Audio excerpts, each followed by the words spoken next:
webinar. First of all, I'll give an overview of new entry and the work we're doing here. Also talk about indicators of success survey that is required of CFP grantees, talk about the background and common metrics, and give some examples of the data that we collect in that survey. We'll also go over the report system, show you the different questions that they ask there, and give some tips for that reporting as well. And then at the end, we'll have questions, and then also we'll give my contact info out too. If you have more specific questions or if we don't get to your questions, you can definitely reach out to me and we can keep chatting. So just a little housekeeping about the WebEx system. You can connect, go to the audio slide up here if you still need to join the audio. And then over here is the chat box, and you can type in your questions here as we are going, or you can save them for the very end of the webinar, either way. And you can send them to all participants, that's fine, or you can send them directly to me, the host. Either way is fine. And I just got a message from someone. They're wondering if they're in the wrong place. Well, this is a webinar for community food projects reporting. If that's applicable to you, then you're in the right place, definitely.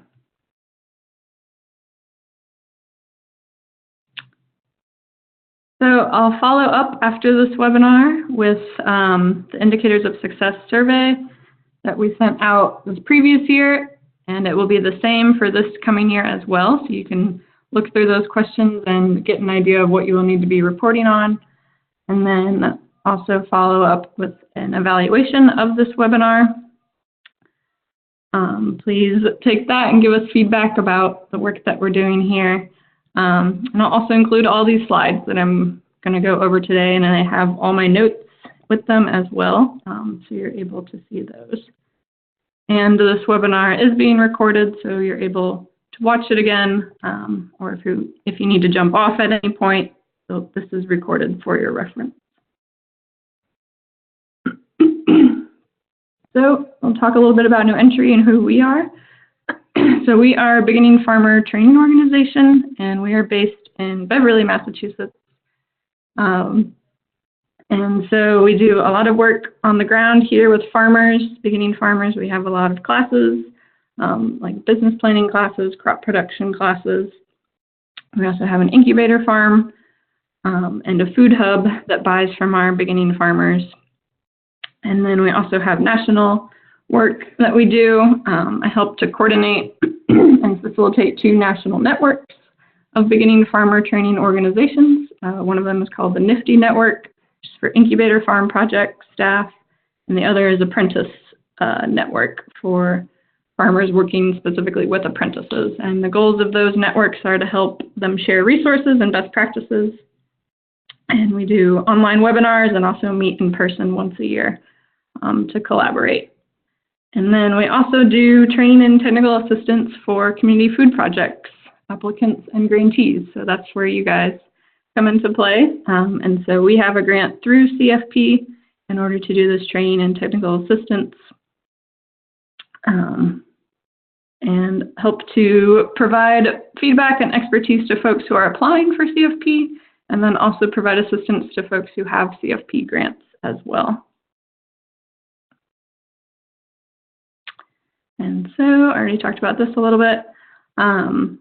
So we are the training and technical assistance providers, and so I'll send a link out to our website after this webinar, but it has a lot of great resources and previously recorded webinars there that you are able to check out. I will also send out a link to our technical assistance form, and so you guys are eligible to receive 5 free hours of technical assistance from us to help answer questions or get support about your project needs. And so basically, in order to do that, you just fill out this form and it comes to me, and we touch base and set up a phone interview to chat about your project and any challenges that you're having. And it's all free. All of these great resources are available to you all. So please take advantage of us and the work we're doing. So we're going to talk about the Indicators of Success survey first. And this survey was created by the Community Food Security Coalition, and it's based on whole measures for community food systems. And so the whole measures system was created to put together values of what makes a strong community food system. And so it uses those values as pillars, and then we ask questions to try to get info about the community food systems that you're working within. And so we collect this report yearly from CFP grantees, and we compile the data, and that is given to our contacts at USDA NIFA, and then they report to Congress in order to help advocate for more funding for CFP projects. So the survey will come every year from New Entry, and we'll send it out in the fall, and you are required to submit it in January. So you'll be required to submit the January 2020 survey. And we compile the results and put it together in a report. We're just finalizing that report for this year, and we publish that and send it out to all of you guys to see. So there's two elements of the Indicators of Success. So there's the organizational survey, which you as the CFP grantee fills out, and then there's also beneficiary surveys, which you give out to the people who are directly benefiting from your CFP grant. So that can be people in your trainings, CSA customers, community gardeners, et cetera, et cetera. And you can, both of these are online, but the beneficiary survey, we will provide a paper copy as well in case you want to hand it out to the folks, but then you'll need to input that data online as well. So here is a general overview of the first categories of the survey. We ask about your project activities. For example, are you running a CSA? Are you running a food hub? Do you have nutrition education classes, a farmer's market or store, or a job or skills training? And there's a lot more options than that for activities, and you can select all that apply to you. And then based on those activities that you select, you will be asked certain questions. And so you won't be asked every question in the survey. It depends on the work that you are specifically doing. One of the great things that I love about CFP grants is that you guys are doing a wide variety of different projects. And so not all the questions in the survey are applicable to everyone. And that's okay. And then we'll ask you questions about your beneficiaries, your direct and indirect beneficiaries, and how you're serving them. For example, who are your recipients? Are you helping to facilitate SNAP or WIC to your beneficiaries? We'll ask you some general demographic info about your beneficiaries. And so please provide as much info as you can for all of these elements. We'll ask some questions about the food and the land that you're growing on, if you're growing food. And so ask about your growing practices and your strategies for growing food. What practices are you using? If you glean or purchase food, if you donate or sell food. And we'll ask about the land. Are you owning or renting? And the amount of land that you have. We'll ask questions about economic impacts. So we're interested in knowing if you're helping to create jobs, if you're helping to expand markets in your community, and what are your market sales and participation, and also the customer reach. Who are you trying to reach with your project? And then for community leadership and food policies, we want to know if your project is encouraging or facilitating individuals from disadvantaged groups, and also if you're creating food policy councils or networks. And then at the end, we'll also ask about evaluation techniques, what your challenges are, and what your process is like, so we can learn more about what you're doing and also try to help as needed. And so those are some of the general questions we ask, and then this is going to dive into some of the specific categories and common metrics that we ask in this survey. So again, I'll give a little more background about the whole measures system. So the whole measures for community food systems was created by the Community Food Security Coalition. And so basically it's a values-based, community-oriented tool for evaluation, planning, and dialogue. So looking at the values that constitute a healthy food community and using those values to formulate questions to try to get at the health of the food community that you're working with, and also on a broader scale too of food security and food access work. And so there are 6 values that Whole Measures has identified as critical components of strong community food systems.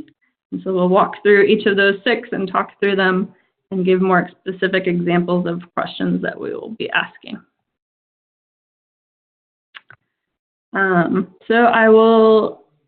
The goal again is to use what communities value for their food systems and incorporate that into food systems work. And we have a full guide on Whole Measures for community food systems that I can send out.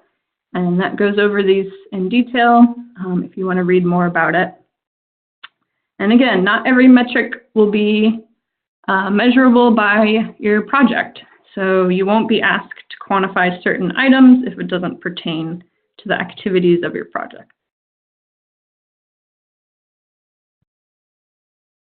All right, so the first value is healthy people. And the goal is to get information about healthy food for all, health and well-being of the community.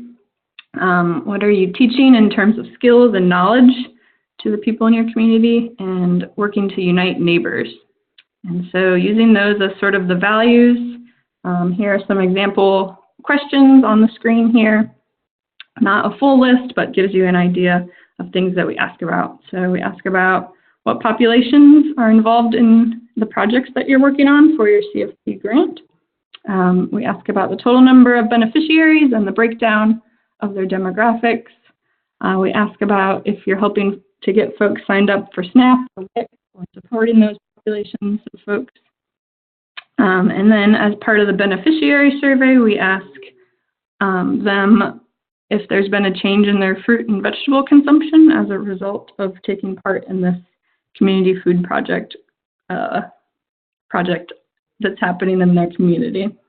We also ask in the beneficiary survey about the ease of access that they have to fresh foods as it has changed as a result of the CFP grant. And so I'll also go over and show data that we collected from the last indicators of success to sort of show you what we've collected and how we collect it.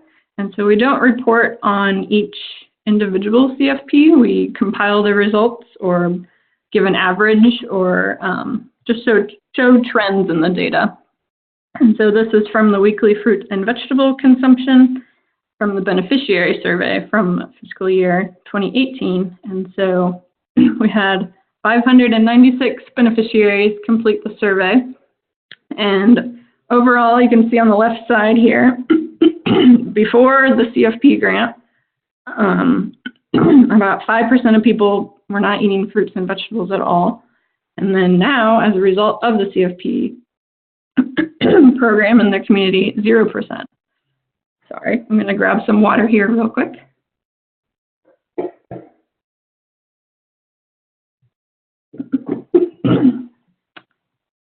All right, so this is, again, just an example of the data we're collecting, and this gets formalized and put into our final report. So the second value is strong communities, and we're wanting to learn about what your broad range of community members looks like, the strength and power of your community's voice, and civic participation that you may be helping to facilitate. And so in order to learn about those values, we ask these specific questions. We ask about organizational partnerships that you are leveraging as part of your CFP, and also how many of those have been new partnerships. We ask about number of volunteers that you recruit and train, and how many volunteer hours they do. We ask about any new leadership roles that you've helped develop as a part of the CFP and the demographics of those folks. And we also ask if you've done community food assessments and if you've been involved with food policy councils or helped to establish food policy councils as part of your grant. So here is another example of data. Here is new leadership roles, the total amount from the iOS from 2018. And you can see 767 new leadership roles were people of color, 437 were youth, and 1,558 were women, which is fantastic. So the third value is thriving local economies. Looking to get info about values in investing in enterprise development, economic literacy, and diversified sustainable farm businesses that you may be helping with. And so I'll just go over a couple of these examples because there's quite a few. But looking to see if you've helped create jobs as a result of your CFP, or businesses, if you've helped to create business plans with any of your beneficiaries, and then also farmers markets. Are you helping to start any? Are you helping to run any? And how many of those? Economic impact activities can include things like food that you're buying or selling or distributing as part of your CFP. And then we'll ask for a breakdown of the money that you have coming in from customers and sales, and also from farmers market. And here is some sales data from 2018 again, and looking at the percent of projects doing these sort of sales. I think that's really interesting. So 39% of projects were selling direct to consumer, and then the second highest was restaurants for 12%, and schools was 10%. And so then they reported on the sales, the total sales, and the number of customers, and the average sales per customer. So the fourth value is vibrant farms and gardens. And there's quite a few questions here. Many of you are doing work in some sort of capacity with growing food or helping others grow food, working with farmers in your community to grow food as well. So this is an important category for many of you. So we're looking for the values for promoting policy support for small and mid-sized farms, protecting workers' rights, and respecting historical context and the farm legacy. So we ask questions about the types of food that you grow and the amounts, the acres that you're growing on, and whether it's urban or not. Also ask about the number of community gardens and the number of farmers involved with your projects, and if they have started any farms as a result of your project. We want to know about your land situation. Do you own? Do you lease? And then any activities related to the farms or gardens, like events or other sort of activities you're hosting there. So here is info about the farmer demographics that we've taken. And overall, a great majority of folks have worked with people of color as farmers. Also socially disadvantaged and women, and then farmers growing to sell the food as well. So the fifth component is sustainable ecosystems. So trying to look at questions to get at values about improving the soil, water, and air, valuing ecosystem elements, protecting biodiversity, and promoting policies that mitigate climate change. And so we ask you questions about whether you've seen changes with the growing practices of the farmers that you work with, especially in terms of, are they using more sustainable practices, something we're interested in. Also ask you how much, if any, composting you're doing, and then what are the growing practices that you're implementing, sustainable growing practice, organic growing practice, integrated pest management. And then the growing practices by number of projects as well. And so the sixth and final pillar of the whole of the indicators of success is the justice and fairness.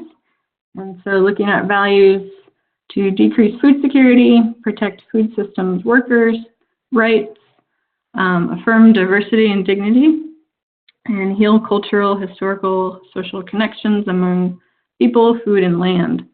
And so we ask questions about if you have materials or resources available for non-English speakers. Ask about the number of socially disadvantaged farmers that you're working with, and ask about the leadership roles that you're helping to promote with people of color, and the demographics of the food policy councils if you're working with those.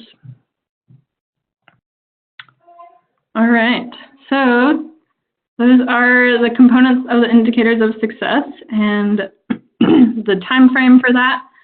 We will send you the survey in the fall this year, and it will be due in mid-January of 2020, and it will cover the time frame from October 1st, 2018 to September 30th, 2019.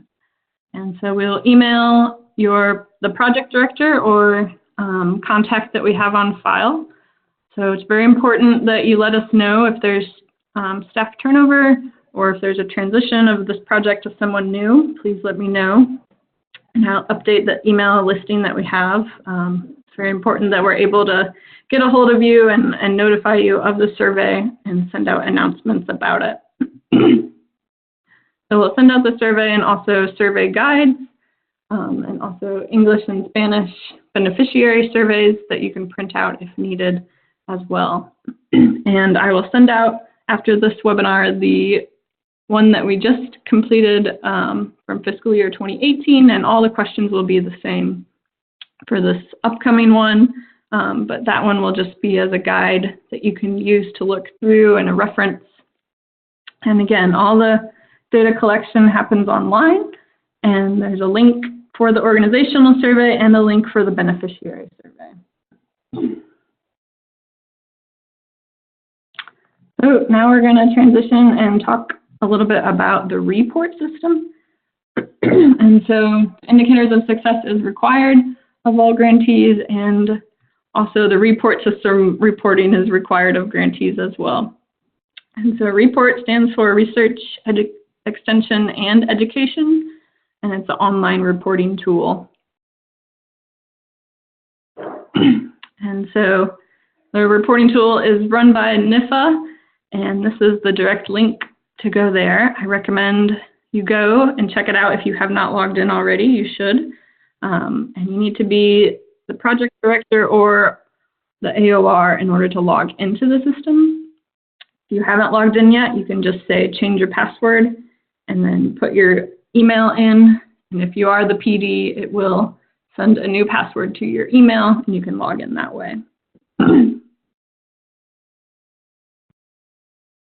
And the NIFA folks have made a pretty great guide. It's very extensive, that talks about all the different components of the report and what you need to put in where. And we'll kind of be walking through that today, but targeting it more specifically to the work that you guys are doing. So I have some tips for you as we talk through it. But please know that that is also there. You can refer to it, and I'll send you this link too. So first thing I want to talk about is the due dates for these reports. Make sure you have these written down somewhere because they are important. So first is the project initiation, which you all should have done. If you need help with that, please reach out to me. I can definitely help, but I'm assuming you've done that at this point. And so you go into the report and you initiate your award when you received it. And then we have the progress reports, and those are due every year, and they're due within 90 days after the anniversary of the start date. And I'll show you where to see your start date in case you're confused in the next few slides. But definitely keep that in mind that it's due every year. And then you also have financial reports, which I do every year as well. So there's two separate financial reports. There's one that is in report, and that is due February 1st every year. And you report on the financial activity from the previous fiscal year there. And then there's another financial report called the SF 425 form, and I'll show you the specific web page where you can get that form. But basically you fill that out and you submit it to the awards@nifa.usda.gov email, and you do that within 90 days after the anniversary of the start date as well. So the same as the progress report. And then there is the final report. Once you get to the end of your grant, that will be the last thing you will report. And it's due within 90 days after the end date of your grant. But you can submit it before then in order to fully terminate the project. And so today we're going to be talking about the progress report in a little more detail. So that will be your next reporting coming up. So we'll go through the different components of it step by step. And then, so these are all the reports due to NIFA, and then don't forget there's also the indicators of success, which is due to new entry.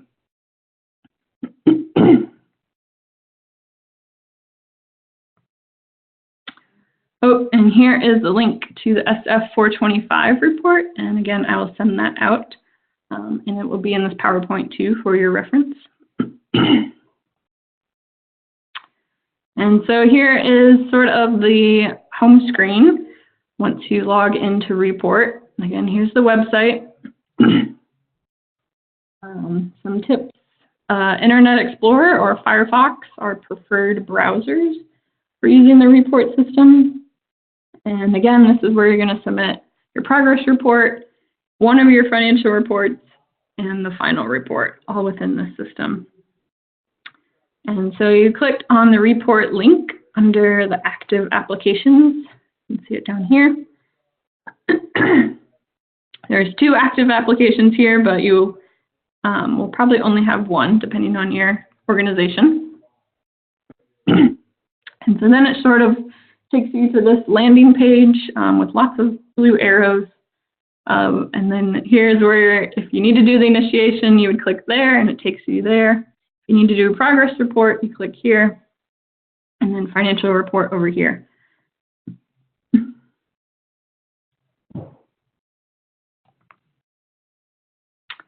All right, and then this is just what it looks like when you get into the progress report. It'll have your name, the reporting end date, the title of your grant, and project director. And so you click on that. And this is the cover sheet, and it is mostly pre-populated from what you do in the project initiation. But it's good to look it over, make sure it looks good. This is where you will see your project start date and project end date, just for your reference. Always good to have those in the calendar too.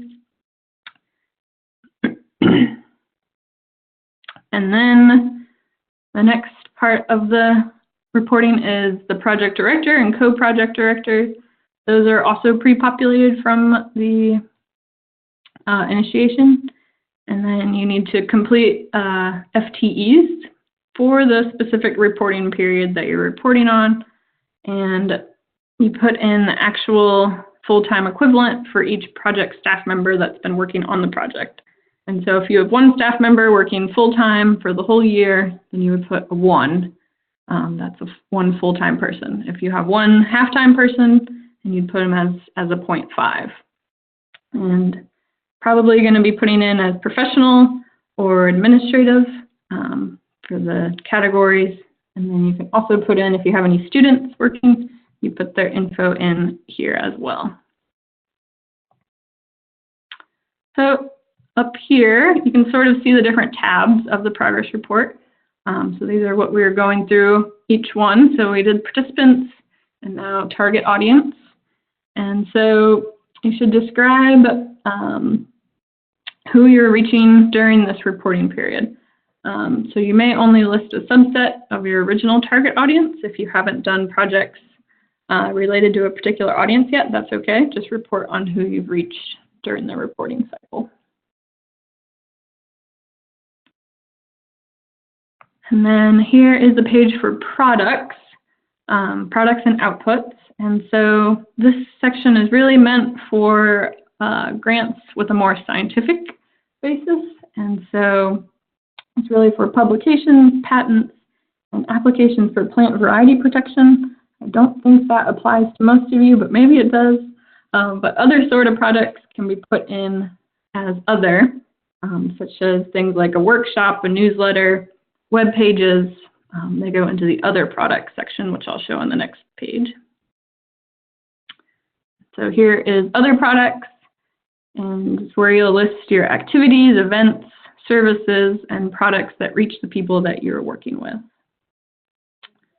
And there are different drop-down menu here, and you can choose what is most applicable to what you're describing in this box over here.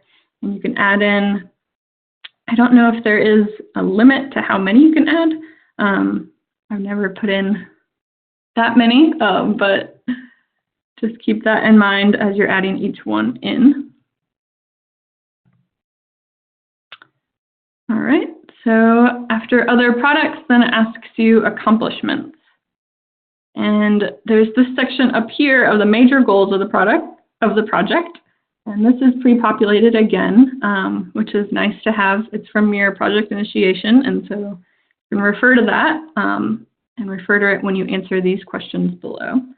So it asks what was accomplished under these goals of the project, what opportunities for training and professional development has the project provided, how have the results been disseminated to communities of interest, so what sort of outreach have you done about your project or events, and then what do you plan to do during the next reporting period to accomplish these goals. And so this is a nice feature of the report system. So for each question, there is a little question mark, a blue question mark next to it, and you can hover over it, and it will give you more details about what NIFA is looking for, in particular about each of these questions. And for some of them, also there's an option to put nothing to report. If it's applicable for that reporting period, or you haven't gotten there with your project yet, you can select that option too.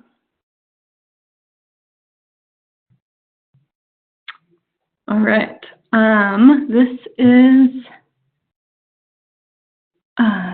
where you describe any major changes or problems you've had with the grant or the project, or anything that has come up that you want to let NIFA know about.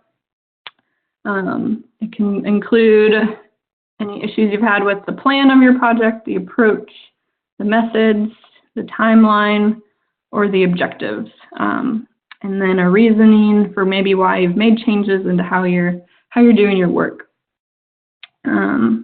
And then if it's applicable, you can provide additional reporting requirements as well to elaborate here. And if there is significant changes, I also recommend you reach out to the NIFA staff if significant changes are needed. So that is the report system and overview. And so after you've put in all of those areas, you can review the PDF of your responses. You can also, I recommend you save that for your files as well. And if you left anything unanswered, it won't let you submit, so you do have to check, or you do have to check and make sure you've put everything in. And there's also word limits on some of these boxes as well. It's different for different boxes in the system, so I don't have it spelled out for you what boxes, what word limit, but just keep that in mind. Maybe test to make sure you haven't totally filled the box yet. And I don't want you to lose important data, so you may have to modify some of your submissions. And then once you submit it, NIFA will respond with questions or edits within 90 days of your submission. All right, at this point, I'm happy to take any questions that you have.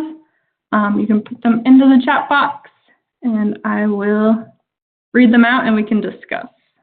Oh, it looks like we've already got some in the queue. Let me pull them up.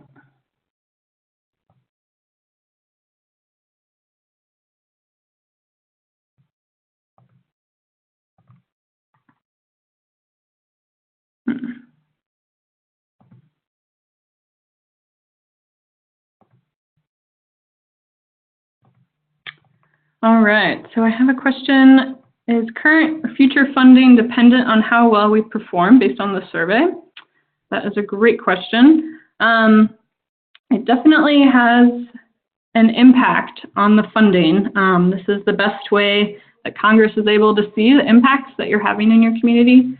And so it is important that we try to get as much relevant data as we can. So they're able to see what you guys are doing on the ground with your very particular projects. And then another question, is there data aggregated with data from all of our grantees? Oh, sorry, I'm not reading this well. Is there data aggregated with data from the other grantees to send to USDA government? Yes, that's a great question. So this indicators of success is important that we get good data from you, but we do average together the data or summarize it. So we're not calling you out specifically with your numbers and your data. It's more of, as a whole, these are what the community food projects grantees are doing. So hopefully that won't make you nervous about sending in your info. We will not call you out specifically.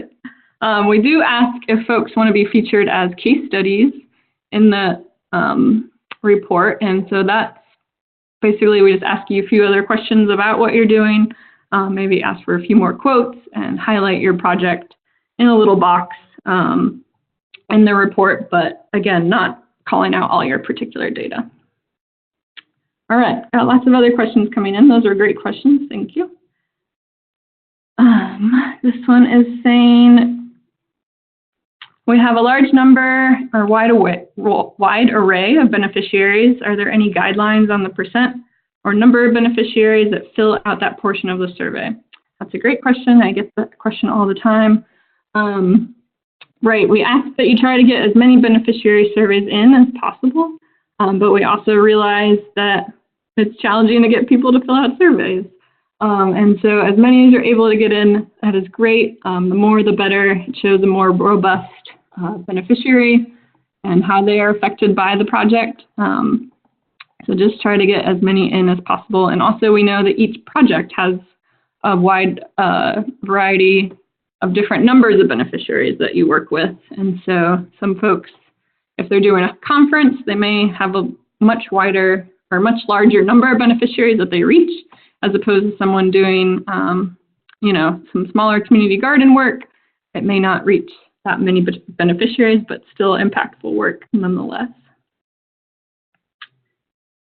All right, a question, will you be sending out this presentation?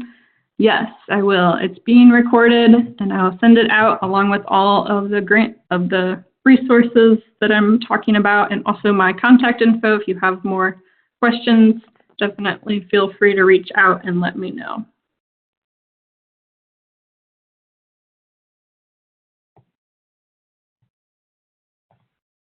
All right, trying to see if there are other questions. Oh, I think there are.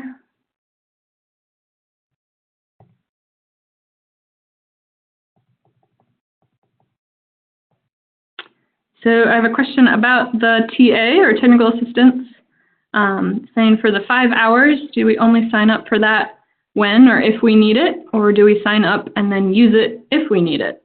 That's a great question. So for the TA, I'll send out a direct link to that form, and basically you can sign up for TA whenever you need it, basically. And we keep track on our end of how many hours we're logging with you, and we'll let you know if you're getting close to the 5 hours. But basically you just sign up whenever you need it. And then I don't think I mentioned this portion of the TA process, but basically the first step is talking with me. I'll answer your questions as best as I'm able, and then we have a core group of partners who are also well-versed in CFP and have specific areas that they're proficient in. And so if needed, I will also refer you out to one of them to talk with them for a bit too. So you get all your specific questions answered. Here's another. Gosh, you guys have the best questions. All right. Do we have to fill out the RVS reporting system as well? Correct. The BFRDP, if you have that grant, that is another USDA NIFA grant for Beginning Farmer Rancher Development Program. They require you to do RVS and report. This CFP only requires the report and then the indicators of success from new entry. So you don't have to do RVS for this. Another question about the number of beneficiary surveys you need to do. I feel like I already answered that. But yeah, we don't have a strict minimum, just as many as you're able to do. It's fantastic. Ooh, this is a good question. I may need to look this one up. So she's asking, can co-directors complete the reporting, or is only one person allowed into the system? I know the project director is. I think the AOR is also allowed, but can only edit. I'm not sure what co-director's status is, so I can look that up and get back to you. I'm taking down your name. And Jessica, if you just want to send me a message and send me your email, and I will get back to you.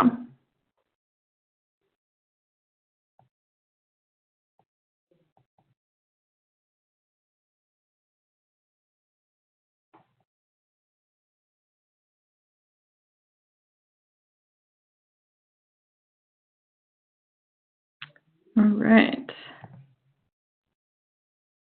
trying to see if there's any other questions that have come in.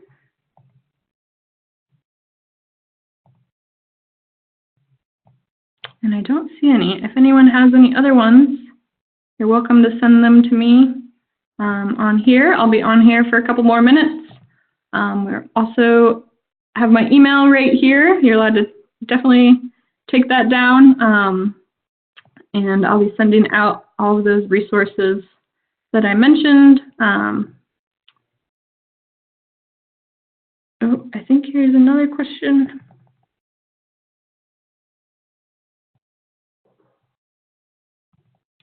Oh, awesome. Thank you, Jessica. I got your email.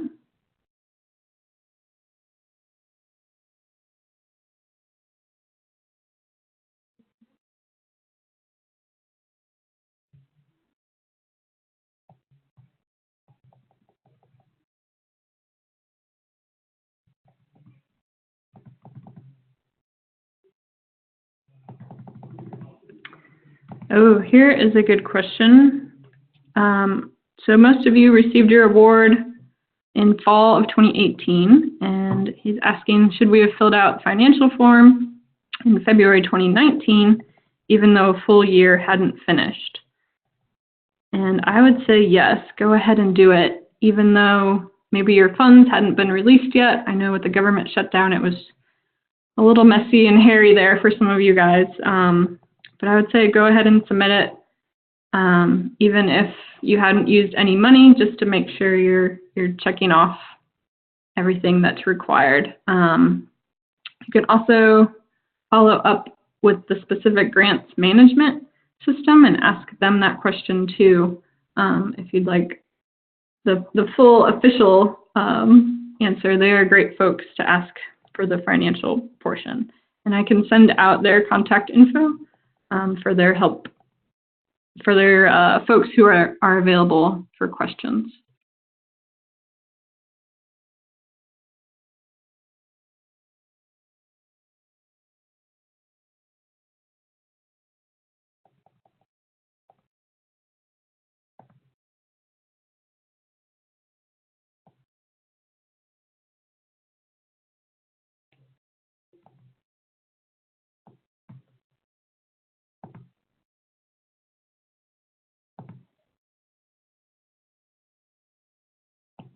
Oh, and then someone says they weren't required to complete the financial portion for last fall?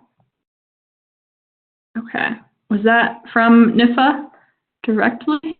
Let me see if I can unmute you. If you heard that from NIFA, then go with that, definitely.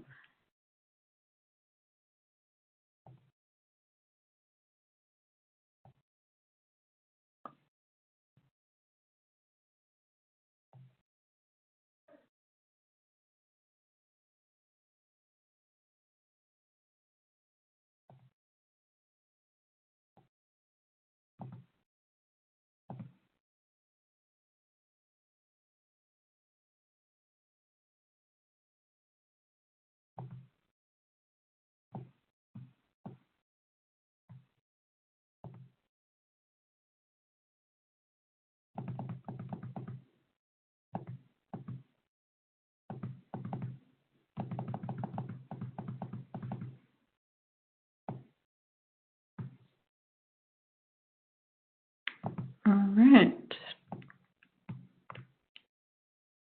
Oh, that sounds great, Matt. I'll definitely send that info out. It's helpful to have their contact info for financial questions. Definitely go with them, with the financial folks.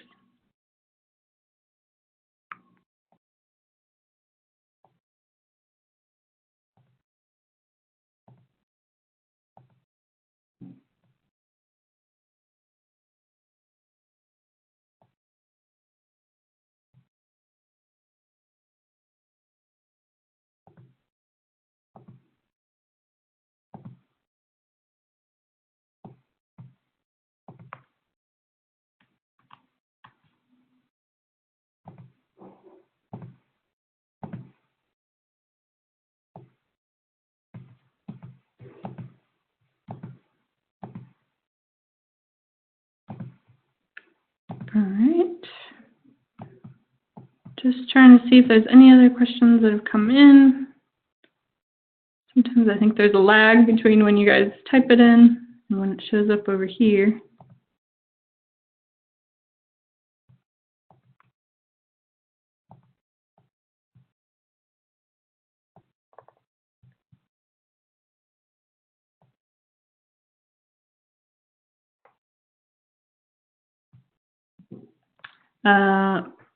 There is a question, is this all the reporting that's needed for USDA? Yes, it is. The report system with the 2 financial reports, the progress report, the final report, and the new entry indicators of success. So everyone wants to know what you guys are doing and how great it is.